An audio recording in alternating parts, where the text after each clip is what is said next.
Lord of the Mysteries. Chapter 1093. The Angels of the Fool. Queen Mystic's powers are all very fantastical, no fairy tale-like. Klein glanced at the fountain pen that was writing on its own. He took out a pen and paper from his pocket and wrote the incantation to summon his messenger. He also indicated that each letter delivery needed the payment of a gold coin. Right on the heels of that, he handed the piece of paper to Bernadette and took the other party's piece of paper. He quickly scanned through it. An invisible creature that roams the upper realms, a strange spiritual body that is friendly to humans, a messenger that belongs solely to Bernadette Gustave. There's a certain difference between this and a standard incantation, but it's essentially the same. Queen Mystic must have deliberately changed it to this to prevent others from trying out the summoning incantation and using the connection between the messenger and the contractor to lock onto her. For me, it doesn't matter. My messenger is an angel. Only she can threaten others, and no one can threaten her. Even if she were to meet Zeradal, she should have the ability to protect herself and escape. Klein mumbled inwardly and shook the piece of paper, igniting a scarlet-red flame. As she looked at the piece of paper turning into dark ashes amidst the flames, Queen Mystic Bernadette said without emotion, "What are your thoughts regarding the preventing of George III's matter?" Having already made some considerations, Klein deliberately spoke slowly. "First, don't be rash. Don't take risks that we can't bear. Don't hurt the innocent." If not for the fact that Queen Mystic Bernadette had mentioned earlier that she hated wars and hated harming the innocent, Klein wouldn't have said so directly to prevent exposing his weaknesses. He would have used a milder and more roundabout method to achieve his goal. Upon hearing this, Bernadette nodded slightly in acknowledgement. "Then, there are only three possibilities.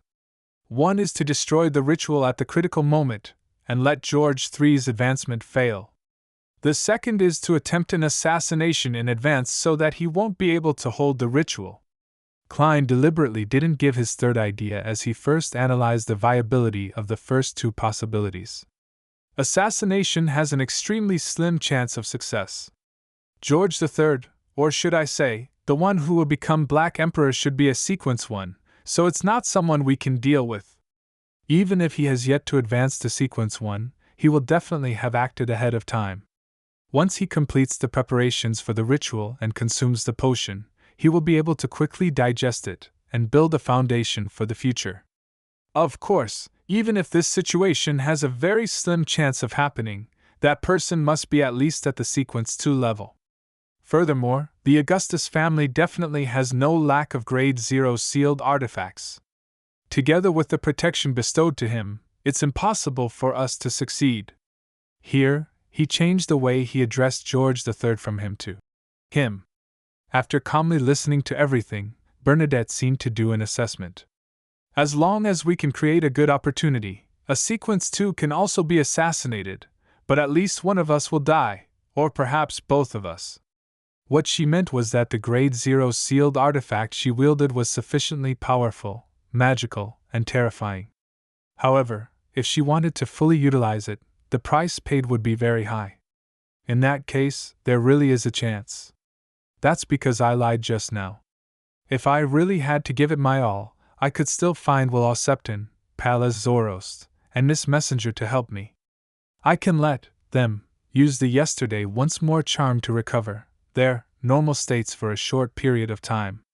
The problem is that I don't know how much of a price needs to be paid, or what kind of effects it would have on the situation. I also need to consider if it would end up involving kings of angels like Ouroboros and Aman. It would be great if Mr. Azek woke up. With 4 angels and Queen Mystic's grade 0 sealed artifact, as long as we create an opportunity, we can even place our sights on a sequence 1. Of course, the chances of failure are extremely high, since there's no way to sustain it for long. Klein's heart was stirred when he heard that, but he didn't discuss it further. It wasn't that he wasn't willing to be honest during the cooperation effort, nor was it that he didn't trust Queen Mystic. Instead, Will Septon and Pallas Zoroast were being pursued, so once their whereabouts were exposed, it was very likely that it would lead to their deaths. This was something that Klein absolutely didn't want to see happen. He vaguely said, "If assassination attempt is the only solution left, I can invite at least 2 angels to help." This was referring to Death Consul Isaac Eggers and Snake of Fate Will Aucepton, who Bernadette already knew of. She could guess the latter through the drop of mythical creature's blood. Bernadette was extremely surprised. "This is that entity's will? Without the consent of the fool, how could his blessed seek the help of an angel? He has tacitly agreed to it." Klein spoke the absolute truth. Queen Mystic's blue eyes turned darker. She didn't say another word and only nodded slowly. As for Klein, he brought the topic back on track. "The destruction of the ritual might be relatively simple, but it has to be done at the most critical moment. Otherwise, it will only be delaying George III's apotheosis. He has already received the tacit consent of the deities, so he isn't concerned about that. Even if the mausoleum is destroyed, it wouldn't take long for him to rebuild it. And it being destroyed at the critical moment will cause him to fail at the advancement, and lose control to become a monster. No deity would allow such a creature to roam the world freely. A deity's descent will definitely happen to kill it off. The problem is that, with a king of angels as reminder and help, George III won't take it lightly.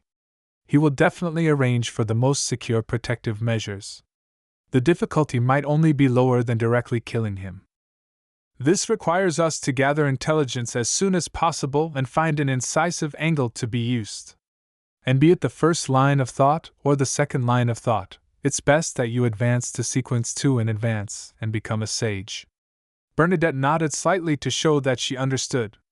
She then said, "What about the third line of thought?" Klein was silent for a few seconds before saying, "If the ritual was successful back then and the Emperor had already advanced to sequence 0, then he would still have a chance to revive. As long as we could find the arrangements left behind by the Emperor before George III's apotheosis and allow him to return, the plot of George III will fail." He didn't use the word him to refer to Roselle as Bernadette did, to avoid exposing his identity. Queen Mystic's eyes clearly flickered before they turned dark and reserved. She opened her mouth slightly and said, "I'll hand over selected diary entries to Katla." Klein didn't discuss the matter deeply. Instead, he smiled and said, "Actually, there's still a fourth line of thought." Bernadette's eyebrows twitched as she expressed her doubts. "That's to do nothing. Let George III hold the ritual and attempt to become a god while we wait for him to fail." Klein gave a self-deprecating laugh. The higher the sequence is, the greater the chance of failure. This was actually the truth. Even if there was the script written by Amon's brother with the road to success completely paved, and even if George III had perfectly digested the previous potions, the odds of him successfully advancing to become a god didn't exceed 50%. Of course, what Klein said was just a self-deprecating remark. Queen Mystic didn't immediately respond. She looked seriously at Gehrman Sparrow for a few seconds before saying, "The feeling you give off to me now is different from the previous few meetings. I'm taking advice from my psychiatrist." Klein smiled, describing himself as a very serious mental patient. Without another word, Bernadette retracted her gaze and looked at the fountain pen lying on the table. "Then, let's gather the corresponding information and maintain communication through letters." At this point, she paused for a moment before speaking again. Her gaze remained unchanged. "Actually, I'm wondering if he might have already been resurrected. It's just that he's still finding his past self. I'm not sure what details the Black Emperor's resurrection entails. I wonder if he really chose to be the Black Emperor in the end." Bernadette's voice gradually became ethereal and carried an indescribable feeling. As Klein listened, he suddenly understood what Queen Mystic was thinking or expecting.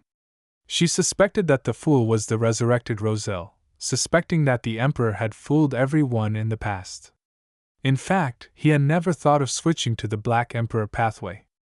Instead, he had chosen another path.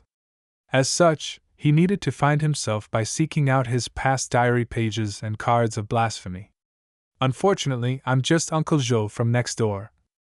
Klein originally wanted to say something cheeky, but his emotions gradually turned staid, making it difficult for him to force himself to relax. Without saying anything, he stood up, bowed, put on his hat, and left the room.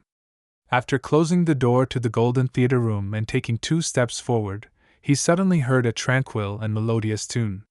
This melody was ethereal and carried with it a faint sense of melancholy.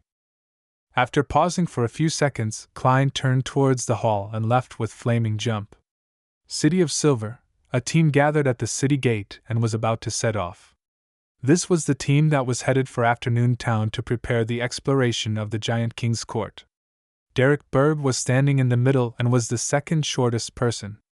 In his hand was a bronze cross with sharp spikes. To his sides were Joshua and Hyam. They were prepared to receive the unshadowed crucifix at any time to prevent Derek's beyonder characteristic from being purged. This sealed artifact required 3 people to take turns to resist the negative effects. As he looked down at the Creator's relic, he suddenly felt someone looking at him. He subconsciously looked up and saw that it was a member of the 6-member council, Shepherd Elder Lovia. The woman, who was shortest in the group, had long silver and slightly curled hair. She was looking at the ancient, mottled unshadowed crucifix with her pale gray eyes. Her gaze seemed to be blazing hot. Upon sensing Derek's gaze, this shepherd elder's lips twitched, revealing an indescribable smile. "This is the Lord's item." For some reason, Derek shivered. Then he heard the chief, Colin Iliad, say, "Let's set off."